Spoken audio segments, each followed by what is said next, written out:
Good afternoon, students. Myself Pooja, lecturer physics, Government Polytechnic, चांगीपुर, Nurpur, Bijnor. आज की class applied physics second की class है और आज का हमारा टॉपिक है डिस्चार्जिंग ऑफ कैपेसिटर. इससे प्रीवियस वीडियो में हमने जो आपसे डिस्कस किया था चार्जिंग ऑफ कैपेसिटर, ये उस वीडियो का सेकंड पार्ट है और इस पार्ट में हम कैपेसिटर की निरावेशन के बारे में डिस्कस करेंगे. तो कैपेसिटर जब कंप्लीटली चार्ज हो जाता है और उसके बाद जब हम उसमें से बैटरी को हटा देते हैं तो वो धीरे धीरे डिस्चार्ज होना शुरू हो जाता है. तो देखिए इसके लिए हमारा जो सर्किट होगा वो कैसा होगा. ये हमारा सर्किट डायग्राम है और इस सर्किट डायग्राम में फिर से वही पहले की तरह ये हमने एक कैपेसिटर ले लिया है, इसकी सीरीज में हमने एक रेजिस्टेंस लगा लिया है और ये जो हमारा सर्किट होगा, क्योंकि अब हमारा जो कैपेसिटर है वो कम्प्लीटली चार्ज है, इसे और ज़्यादा चार्ज की ज़रूरत नहीं है, तो इस सर्किट में बैटरी की आवश्यकता नहीं है. तो देखिए इस पोर्शन को हम छोड़ देंगे और अब हमारा जो रेजिस्टेंस के थ्रू वायर आया है उसे पॉइंट 2 से हम कनेक्ट करेंगे. तो देखिए इस सर्किट डायग्राम में बैटरी नहीं है. तो बैटरी की एब्सेंस में क्या होगा, हमारा ये जो कैपेसिटर है इस पे जितना भी चार्ज स्टोर है, हमने माना था कि जब कैपेसिटर कंप्लीटली चार्ज हो जाता है तो उस पर टोटल चार्ज Q0 होता है. अब क्या होगा, जैसे जैसे टाइम बढ़ेगा वो चार्ज धीरे धीरे कम होना शुरू हो जाएगा. अब फिर से पहले की तरह अगर हम किसी भी समय पर कैपेसिटर C की प्लेट्स के बीच का पोटेंशियल डिफरेंस लिखना चाहते हैं तो वो होगा Q/C और रेजिस्टेंस R में कितना पोटेंशियल डिफरेंस होगा वो होगा I/R. तो इस पूरे के पूरे सर्किट डायग्राम में इस लूप में अगर हम टोटल पोटेंशियल ड्रॉप लिखना चाहें तो वो होगा 0 = Q/C + I/R. 0 इसलिए क्योंकि इस लूप में कहीं भी कोई बैटरी नहीं है, तो 0 Q/C वो पोटेंशियल डिफरेंस है जो कैपेसिटर की प्लेट्स में ड्रॉप हुआ है. IR वो पोटेंशियल डिफरेंस है जो इस रेजिस्टेंस में है. तो इस इक्वेशन को सिंप्लीफाई करेंगे और I = dQ/dt charge per unit time, I = dQ/dt हम पुट करेंगे. तो देखिए इससे हमें फाइनली क्या मिलता है, -K dQ/Q = dt/CR. इस इक्वेशन को हम दोनों साइड से इंटीग्रल करेंगे तो देखिए क्या मिलता है, -log EQ = t/CR + K. इसे हम इक्वेशन नंबर 1 का नाम दे देते हैं. K यहाँ पर एक इंटीग्रल कांस्टेंट है. इस कांस्टेंट की वैल्यू निकालने के लिए हमें कुछ बाउंड्री कंडीशंस यूज करने पड़ेंगे. तो बाउंड्री कंडीशन क्या होंगे, हमें मालूम है शुरुआती अवस्था में कैपेसिटर कंप्लीटली चार्ज था और उस पर जो टोटल चार्ज था वो Q0 था. तो ये दोनों कंडीशन इक्वेशन नंबर 1 में रखेंगे तो हमें मिलेगा -log EQ0 = K और ये वैल्यू फिर से हम इक्वेशन नंबर 1 में पुट करेंगे. तो देखिए हमको फाइनली क्या मिलता है, ये सारे स्टेप होंगे. फाइनली हमको मिलेगा Q = Q0 e t/CR. इसे इक्वेशन नंबर 2 का नाम दे देते हैं. ये इक्वेशन किसी भी संधारित्र के डिस्चार्जिंग के इक्वेशन है, रिक्वायर्ड एक्सप्रेशन है.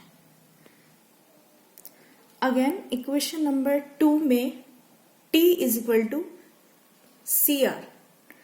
यहाँ पर जो CR है इसे हम टाइम कांस्टेंट कहते हैं या फिर हिंदी में इसे कालांक भी कहते हैं. अगर हम T = CR पुट करेंगे तो हमें मिलेगा Q = Q0 e -CR/CR. It means 0.368 Q0. कहने का मतलब ये है जब T = CR होता है तो कैपेसिटर अपने टोटल चार्ज का 36.8% डिक्रीज हो जाता है.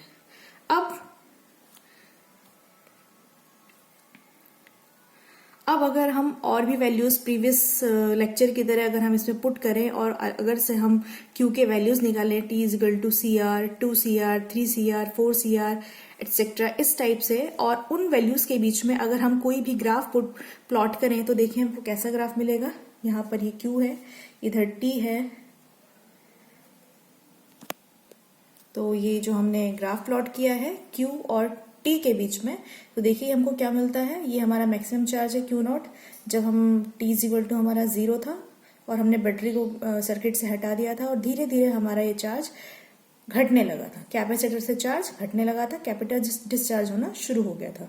तो देखिए t is equal to C R जो हमने इस इक्वेशन में पुट किया था, उस पर हमें Q कितना मिलता है, Q कितना मिलता है, Q हमारा था 0.368 Q naught. It means 0.368 Q naught maximum charge का बैलेंस चार्ज है t is equal to C R पर। तो ये जो हमारा ग्राफ है, ये ग्राफ हमें संधारित्र पर निरावेशन को दर्शाता है। It means DK of charge of capacitor. इसको हम देखते हैं तो हमें पता चलता है कि ये भी चार्जिंग ऑफ कैपेसिटर के तरीके से एक एक्सपोनेंशियल कर्व है, यानी किसी भी संधारित्र में चार्जिंग और डिस्चार्जिंग दोनों ही एक्सपोनेंशियल तरीके से होती हैं। इसके बाद इसी में फर्दर हमको ये भी पता होना चाहिए कि चार्जिंग और डिस्चार्जिंग के समय किसी भी कैपेसिटर का पोटेंशियल डिफरेंस, उसका इलेक्ट्रिक फील्ड और उसकी पोटेंशियल एनर्जी क्या होती है। तो सबसे पहले हम चार्जिंग के लिए डिस्कस करेंगे। तो देखिए, चार्जिंग के केस में हमने जो चार्जिंग के लिए इक्वेशन हमारा आया था कैपेसिटर की चार्जिंग के लिए, वो आया था Q is equal to Q naught 1 minus e की power minus t upon C R. उसके बाद हम ये भी जानते हैं कि जो पोटेंशियल डिफरेंस है वो होता है V is equal to Q upon C। तो इक्वेशन नंबर 1 की सहायता से हमें ये स्टेप मिलेगा। और हम ये भी जानते हैं V naught is equal to Q naught upon C, जहां V नॉट वो पोटेंशियल डिफरेंस है जब हमारा कैपेसिटर चार्ज हो जाता है। तो ये वैल्यू हम यहाँ पुट करेंगे। तो ये जो रिक्वायर्ड एक्सप्रेशन है ये हमारा किसी भी संधारित्र के चार्जिंग होने पर उसका पोटेंशियल डिफरेंस दर्शाता है। इसी प्रकार से अगर हम इलेक्ट्रिक फील्ड लिखना चाहें, आप जानते हैं इलेक्ट्रिक फील्ड क्या होता है। Electric field surface charge density और परमिटिविटी ऑफ फ्री स्पेस का रेशियो होता है। Surface charge density it means charge per unit area, यानी Q upon A upon epsilon naught. So finally हमें मिला Q upon A epsilon not. फिर से equation number 1 की सहायता से लिख सकते हैं, जो हमें ये मिलेगा। और इस इक्वेशन में देखिए E naught is equal to Q naught upon A epsilon naught. ये वो इलेक्ट्रिक फील्ड है जब आपका संधारित्र कंप्लीटली चार्ज हो जाता है। इस वैल्यू को हम यहाँ पुट करेंगे, हमें मिलेगा E is equal to E naught 1 minus E की power minus T upon C R. ये किसी भी संधारित्र के चार्जिंग होने पर उसका इलेक्ट्रिक फील्ड दर्शाता है। इसी प्रकार से अगर पोटेंशियल एनर्जी की बात की जाए तो आप जानते हैं पोटेंशियल एनर्जी का फॉर्मूला है U is equal to Q square upon 2 into C। फिर से इक्वेशन नंबर 1 की सहायता से Q का वैल्यू हम यहाँ पुट करेंगे। तो देखिए हमको फाइनली क्या मिलता है, Q नॉट का square upon 2C 1 minus E की power minus T upon C R का होल स्क्वायर। यहाँ U naught is equal to Q naught का स्क्वायर अपॉन T 2C वो पोटेंशियल एनर्जी है जब आपका संधारित्र कंप्लीटली चार्ज हो जाता है।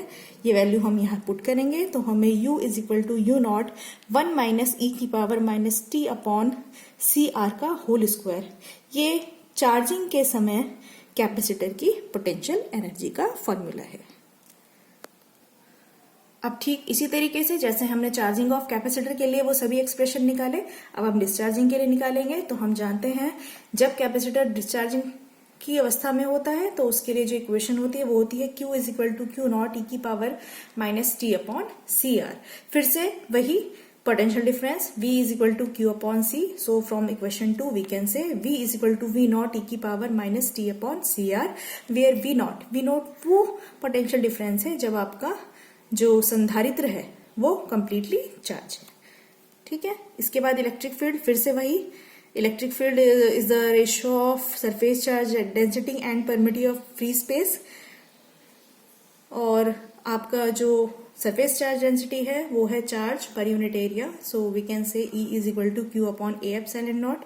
सो from equation 2 we can say E is equal to Q naught upon A epsilon naught into E की power minus T upon C R, where E is equal to Q naught upon A epsilon naught. ये value यहाँ put करेंगे तो हमें discharging of capacitor के लिए required electric field मिलेगा, जो हमें मिलता है E is equal to E naught E की power minus T upon C R. अब लास्ट में हम पोटेंशियल एनर्जी निकालेंगे। तो किसी भी समय t पर हम जानते हैं जो पोटेंशियल एनर्जी के लिए फॉर्मूला होता है Q स्क्वायर अपॉन 2C। और इक्वेशन नंबर 2 की सहायता से हमें ये मिलता है। और हम जानते हैं U naught is equal to Q naught का square upon 2c। Discharging of capacitor के समय हमारा जो पोटेंशियल एनर्जी का फॉर्मूला आएगा वो आएगा U is equal to U naught E की पावर -2 अपॉन CR। ये सभी जो इक्वेशन अभी अभी हमने निकाली कि हमारे किसी भी कैपेसिटर की चार्जिंग और डिस्चार्जिंग के समय उसका पोटेंशियल डिफरेंस, उसका इलेक्ट्रिक फील्ड और उसकी पोटेंशियल एनर्जी को दर्शाते हैं। चार्जिंग और डिस्चार्जिंग दोनों ही समय पर अगर इन सभी फॉर्मूले को आप ध्यान से देखेंगे तो हम पाएंगे कि ये भी सभी फॉर्मूले एक्सपोनेंशियली वेरी करते हैं। आपको ये सभी फॉर्मूले याद रखने हैं। ये सभी हम जब इस टॉपिक से रिलेटेड जब हम न्यूमेरिकल सॉल्व करेंगे तो वहां पे हमें काम आएंगे। और आई होप आपको ये सेशन अच्छे से समझ में आया होगा। अगर आपकी कोई भी क्वेरी है तो आप कमेंट करके पूछ सकते हैं। Thank you so much.